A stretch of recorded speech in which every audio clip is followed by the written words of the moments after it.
कांद्याच्या बाबतीत बघितलं तर कायमच कांद्याच्या दराबाबत आपल्या शेतकऱ्यांच्या माध्यमातून आक्रोश आणि संताप दिसून येतो. पण सध्या कांद्याला चांगले बाजारभाव मिळताना दिसून येत आहे. बाजारपेठेमध्ये लाल कांद्याची आवक बऱ्यापैकी दिसून येत आहे.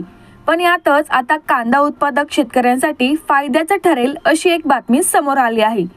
श्रीलंकन सरकारने कांद्यावरील आयात शुल्क कमी केले असून ते 30% वरून ते 10% केलं आहे. या निर्णयामुळे कांदा निर्यातदारांना देखील दिलासा मिळणार असल्यानं त्यांनी देखील समाधान व्यक्त केलं आहे.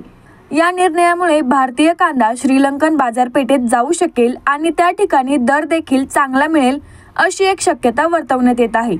विशेषतः कांद्याचे आगर असलेल्या नाशिक जिल्ह्यातील शेतकऱ्यांना या निर्णयाचा चांगला फायदा मिळू शकतो. भारतीय कांदा निर्याती बघितली तर एकूण निर्यातीपैकी 9% कांद्याची निर्यात ही श्रीलंकेत होते. साधारणपणे भारताचा सर्वात मोठा कांदा आयातदार असलेला बांगलादेश, त्यानंतर श्रीलंका हा दुसऱ्या क्रमांकावर आहे. श्रीलंकेने या अगोदर कांदा आयातीवर 30% शुल्क आकारले होते. त्यामुळे भारतीय कांदा हा श्रीलंकेत खूप कमी प्रमाणात जात होता. हा निर्णय ग्राहक व्यवहार विभागाच्या शिफारसीवरून घेण्यात आला. बांगलादेश सर्वात जास्त कांद्याचे आयात भारतातून करतो आणि त्यानंतर श्रीलंका, संयुक्त अरब इमिरेट्स, बहरीन तसेच मॉरिशस आणि भूटान यांचा क्रमांक लागतो.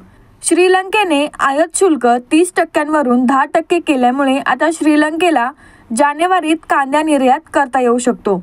या कालावधीत निर्यातीत वाढ झाल्यामुळे कांद्याला भारतामध्ये चांगला दर मिळू शकतो अशी एक शक्यता वर्तवण्यात येत आहे.